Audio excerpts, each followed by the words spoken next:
Hello everybody, and lovely to see you back on my channel, Louise Savage Muses, in which I ramble on about books that I've enjoyed and hopefully other things in the future. So I wanted to talk about some YA fiction today. I'm a real fan of YA fiction, and I sort of semi-object to the category. I understand why it's there, but I think all of these books can be thoroughly enjoyed by adults of any age. I can understand why they might entice young adults into reading as well, and there's so much fantastic talent out there. So I was very lucky recently to be at the Books in My Bag Awards, and all of these books are the 4 books that were shortlisted for that prize for the YA category. And the wonderful thing about that is they were all nominated by readers themselves. So I don't know what higher accolade an author can have really than being nominated for by readers. And Books in My Bag, of course, are very close to my heart because they are involved with promoting independent bookshops, which of course I think probably most of you watching this, if not all, will be big fans of their nearest indie bookshop. As you can see, it's a beautiful day today. The sun is, I've had problems setting my camera up because of the sunshine, which is a lovely problem to have. Anyway, without further ado, I'll crack on. So the book that actually won the Books in My Bag YA fiction category was Ace of Spades. And this is a book by, now I apologise in advance to Farida because I'm struggling to pronounce her surname, and that's my ignorance. So I hope I do it justice. Farida Abike Iyemide. And this is a novel that's set in a high school. She's a British author, but it also seems it could be a high school in America or Britain or probably just about anywhere else in the world, I suspect. And it focuses on 2 young people in particular. One of whom is called Devon. He's a musician. He's really into his music. It doesn't really fit in. It's a private school. It's very, you know, all the students there are very wealthy, or the vast majority, and he isn't. He's a scholarship student. So you've got this sense of him not quite fitting in and not being comfortable and accepted. And the other student that it focuses on is Chimaka, who is the head girl. She's got lots of character. She's very popular. So you've got this big contrast, 2 extremes between them. But the reason that they get caught up in each other's lives is because they both fall victim to the same bully. So all the way through, there's this bully called Aces who keeps publishing photographs of them online and sending them messages, etc., etc. So it really does take a very realistic view, I think, of the pressure that young people are under to cope with that kind of bullying. And as the novel progresses, it's a thriller, so it becomes increasingly tense and unpleasant. One of the things I really loved about it was that it's a slow burn. Although it's a thriller, she really takes her time to build up the characters, to build up your understanding of the relationships and certain things that have happened in their past to sort of shape them. So the characters are not cardboard cutouts at all. They're really, you get to know them, and therefore obviously you care more about what happens to them. I'm not going to say much more because I really don't want to give anything away, but the premise behind the story, I was so shocked. There's some fantastic twists in it. And although you kind of suspect, you know, she allows you the opportunity, which I think good novelists do. She gives you just enough so that you can you think you might know where it's headed. Your brain keeps switching off to that because it's such a horrific concept that you just don't want to believe it. You want to push it to one side. So I thoroughly recommend this. I can completely understand why it won. And if you have, you know, teenagers in your household, you're thinking about books you might want to get them for Christmas, I think this novel, you know, is very difficult to put down. So that's Ace of Spades. The next novel that I wanted to talk to you about was this one. And actually, interestingly, I've just realised I've put these in the order in which I read them. So this is All of Our Hidden Gifts by Caroline O'Donoghue, who's an Irish writer. And this is, again, set in a school, but it's a very different school. It's a Catholic school in Ireland at St Bernadette's. And it focuses on the story of Maeve, who has had, she's having friendship issues, actually. She doesn't really quite fit in. She's found these few friends, but in the process of becoming friendly with this new group of friends, potentially, she's really sort of let go of her former friend, Lily. She's sort of, what's the word? She's gone sort of cold on Lily. And she's been getting into a bit of trouble, Maeve has. So she finds herself doing a punishment in an old cupboard in the school because she's been naughty. And while she's in there, she's tidying it up and what have you, she finds a set of old tarot cards. Now, I'm not somebody who's particularly, you know, I've never experienced a seance. I don't know really how tarot cards work particularly. But I loved this because what Caroline O'Donoghue does so well is she combines the mystic with the real. And there are moments in this novel where you really feel like you're in a sort of parallel universe, and yet it fully represents the real world. So Maeve finds these tarot cards and becomes really, really good at using them. And it enables her to gain huge popularity within the girls at school. She's being noticed for the first time in her life. But at the same time, she then plays the game. The girls pressure her to play the game with her old friend Lily. And Lily turns over the housekeeper card, which is really scary. And the next thing we know, Lily's disappeared. Now, the novel also focuses on issues of gender as well, because Lily's brother, Ro, is gender fluid. And Maeve becomes very friendly with Ro in the attempt, obviously it's his sister that's disappeared. Maeve feels responsible for Lily disappearing. And so they have this very up and down relationship in their search for Lily. The other thing I loved was that Maeve also becomes friendly with a girl called Fiona, who has a Filipino background. And we go into Fiona's house and we explore it through the eyes of Maeve.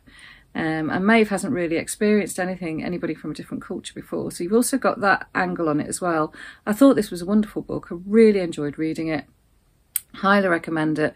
Again, it's got lots of issues in there that I think teenagers and adults will find very, very gripping. So there you go. That's my second Books in My Bag recommendation. And the third, now I was really lucky because I managed to have a chat with Jonathan Stroud at the Books in My Bag Award. And he's a very interesting man. And I think there's more to come here. So this is the first of what's going to be a series of novels about Scarlet and Brown. Now, I can't remember Scarlet's surname. I ought to be able to. But Brown is known as Albert. He's Albert Brown. Now, Scarlet, oh my goodness, she is such a kick-ass heroine.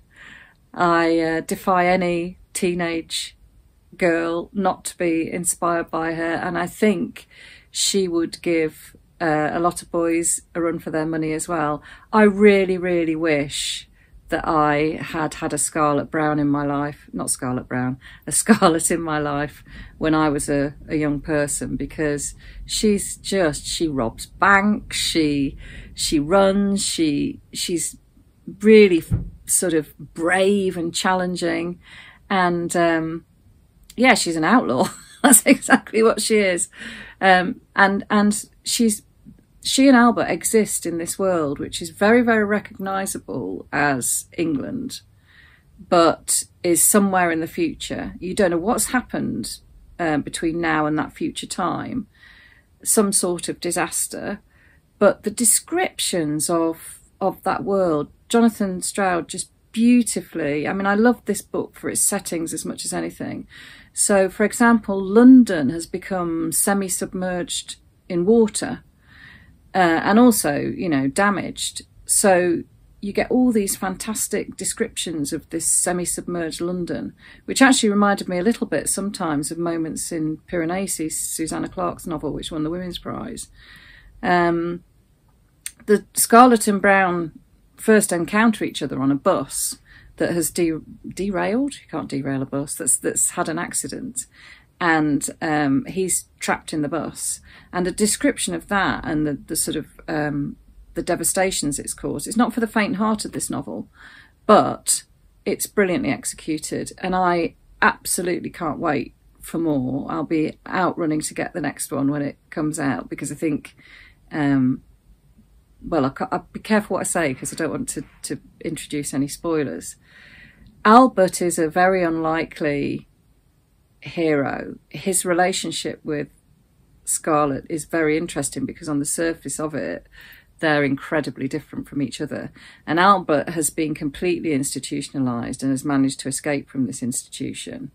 And there's a sort of mystic element to him, which, again, I found really fascinating. So the psychology of these two young people and the way their relationship changes and develops is also very realistic. And I think teenagers would really enjoy this because there's a lot of angst, isn't there, when you're a teenager, trying to work out who you are and who you want to become and who you want to align yourself with. And in ordinary circumstances, these two would never have met, but they do. And it's just a fantastic story of survival, and it's a real adventure story. So yeah, if you want to sort of go to a completely different world, have a lot of fun, but also some quite shocking moments, then this is the novel that you need to curl up with over Christmas this year, I suspect. And finally, and a very, very different from, it's interesting because I think all these novels, all four of them are really different from each other. So this is a more of a sort of, to call it a holiday romance, because that's what it is, wouldn't quite be fair, because there are really sinister undertones all the way through this novel and some really sort of rather unpleasant shenanigans. It features around a family who for years have been going to live in this house on the beach during the summer holidays. So they return there over and over again. And the family dynamics, it's a big family, big on the, generally speaking, reasonably happy family, who have all the usual sort of sibling rivalries, strange family dynamics.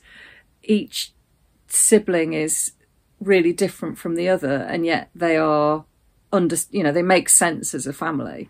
So I think, again, young people reading this would find at least one of those characters that they would want to identify with. And it's narrated through the eyes of one of the siblings.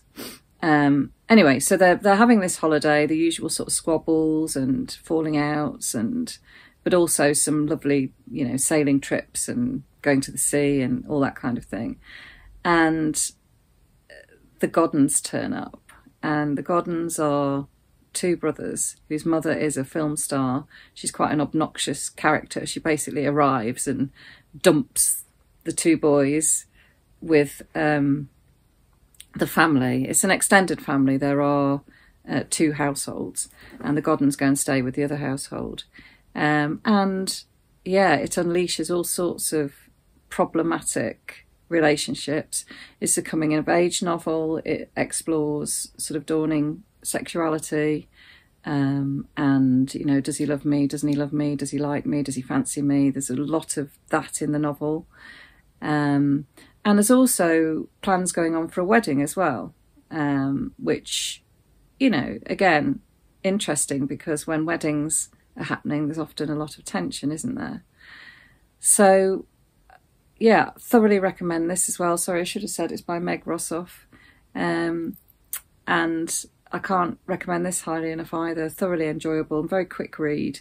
But really makes you think about how painful and difficult it is being a teenager. So if you have teenage children, you might want to give this a read just to remind you of that sensation of being young.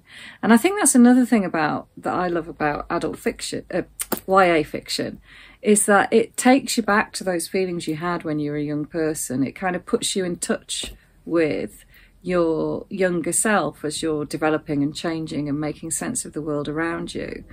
And I think that's a rather wonderful thing to be able to do, painful though it can be at times. So I thoroughly recommend all 4 of those books. I hope if you choose to pick one of them up, you enjoy it too. I'm always interested to know how you feel about the things that I'm recommending. But yes, for now, it's over and out on this lovely sunny day. I'm just about to head off up to Derbyshire, so lucky me. And I hopefully will be chatting to you again next week. Take care, everybody. Bye.